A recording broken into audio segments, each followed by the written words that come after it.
Hi friends, காலைல walking போகலாம் போயிட்டுருக்கும்போது எல்லோரும் நின்று ப்ளே பண்ணிகிட்டு இருந்தாங்க. என்னடா பண்ணிகிட்ருக்காங்கன்னு சொல்லிட்டு கிட்ட போய் பார்த்தா அவர் சொல்ல இது ஒரு கேம் விளையாண்டுட்டு இருந்தாங்க. எதுக்கு விளையாடுறாங்க நானும் கொஞ்ச நேரம் பார்த்துக்கிட்டே இருந்தேன். பார்த்துட்டு இருந்ததுக்கு அப்புறமேட்டு அதில் வின் பண்ணவங்களை கூப்பிட்டு ஃபஸ்ட்டில் உட்கார வச்சுட்டாங்க. அதில் வின் பண்ணவங்க ஃபஸ்ட்டில் உட்காரத்துக்காக அந்த கேம் வச்சுருப்பாங்க போல்.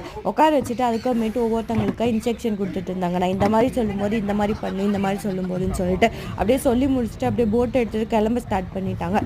நானும் அங்கேயே நின்று வேடிக்கை பார்த்துட்டே இருந்தேன் அவங்க எப்படி பண்ணுறாங்கன்னு சொல்லிட்டு. ஏற்கனவே நான் பார்த்துருக்கேன், ரொம்ப அழகாக இருக்கும். அவங்க அந்த பாட்டுக்கு ஏற்ற மாதிரி துடுப்பாட்டிட்டு போகிறது அதை பார்த்துக்கிட்டே நின்றுட்டு இருந்தேன். அப்படியே அவங்க சொல்ல ஒவ்வொருத்தங்க பண்ணிட்டு இருந்தாங்க. அதை பார்க்கவே ரொம்ப அழகாகவும் இருந்துச்சு. அதுக்கப்புறமேட்டு அங்கேருந்து கிளம்பிட்டு அவங்களும் அப்படியே அழகாக அந்த பாட்டு பாடிட்டே போகிறாங்க பாருங்கள்.